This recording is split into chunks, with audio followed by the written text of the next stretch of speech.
अस्सलाम वालेकुम वरहमतुल्लाहि वबरकातुहू। अच्छा जी, 3 साल नून लीग और इत्तेहादी जमातों की हुकूमत के बाद मैं ज़रा इसको फार्मर के हवाले से एनालाइज़ करूँगा कि फार्मर की पोजीशन 3 साल पहले क्या थी और अब क्या है, और जो मज़ीद जो सूरत हाल जिस तरह से फार्मर की डेवलप हो रही है वो कितनी एक ख़तरनाक है मुल्क के लिए।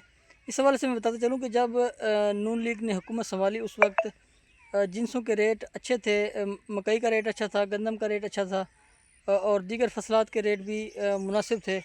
तो जैसे ही नून लीग की हुकूमत आई तो इन्होंने गंदम का रेट नीचे किया, फिर उसके बाद मकई का रेट नीचे आया, फिर तिली का रेट नीचे आया। इस तरह से राइस का रेट जो आलमोस्ट 8,000 9,000 को टच कर रहा था वो नीचे आ गया 4,000 पे।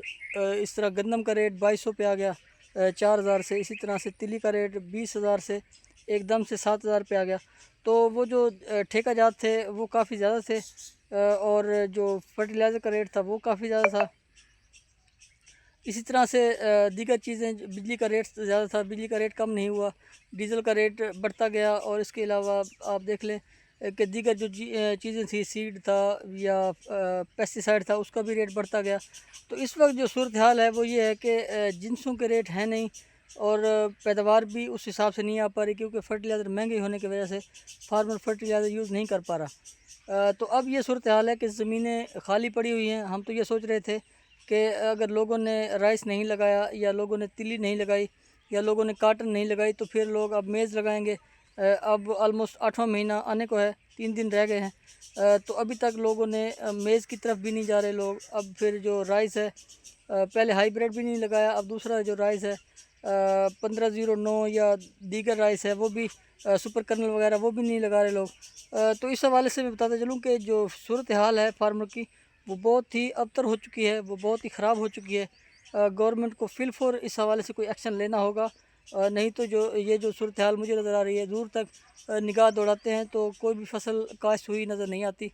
अगर यही सूरत हाल रही तो बड़ा ही फूड का जो इशू है वो सर उठाने लगेगा, और फिर आपको फूड के हवाले से बाहर से चीज़ें परचेज़ करनी पड़ेंगी। और डॉलर जो पहले ही शार्ट है हमारे ख़जाने के अंदर, डॉलर पहले ही शार्ट है, तो फिर डॉलर अगर इस तरह से मज़ीद शार्ट हो जाएगा, जैसे आपको चीज़ें बाहर से मंगवानी पड़ेंगी, तो बड़ा ही इशू बनेगा। तो कोशिश करें खुदारा अपने काश्तकार को सपोर्ट करें, अपने काश्तकार के लिए आसानियाँ पैदा करें, फर्टिलाइज़र को सस्ता करें, डीज़ल को सस्ता करें। अब डीज़ल मज़ीद महंगा कर दिया गया है, तो ये चीज़ें सस्ती करें, बिजली के रेट्स कम करें, ताकि फार्मर को कुछ बेहतरी का एहसास हो, और फार्मर चीज़ें बेहतर तौर पे यूज़ करके और अपनी फसल ज़्यादा से ज़्यादा उठा सके। अब जो काश्त करने के काबिल भी नहीं रहा, तो ये सूरत हाल आप देख लें कि अगले 2 या 3 साल कितने ख़तरनाक होने वाले हैं। अगर इसी तरह से ज़मीनें खाली रहीं तो ये एक बहुत ही ख़तरनाक अमल होगा। इस हवाले से कोशिश करें गवर्नमेंट के रिलीफ देने के लिए काश्तकार को कोई कोई बहुत बड़े स्टेप लेने की ज़रूरत है। नहीं तो फिर यही जो सूरत हाल रही, ज़मीनें खाली रहीं, तो फिर हर चीज़ आपको ऑयल के हवाले से भी, आपको खुराक के हवाले से गंदम और राइस जो आप बाहर भिजवा रहे थे वो भी आपको बाहर से मंगवाना पड़ेगा। दालें वैसे भी हम बाहर से मंगवा रहे हैं, दीगर चीज़ें जो है उनकी भी तादाद ज़्यादा हमें मंगवानी पड़ेगी। तो कोशिश करें कि फार्मर को रिलीफ दें, फार्मर को कुछ बेहतर हालात होंगे, तो ही जाके फार्मर की ये पोजीशन बनेगी कि वो फसलात काश्त कर पाएगा, और गवर्नमेंट के लिए कोई बेहतरी का सबब बन पाएगा। शुक्रिया, जज़ाकल्लाह।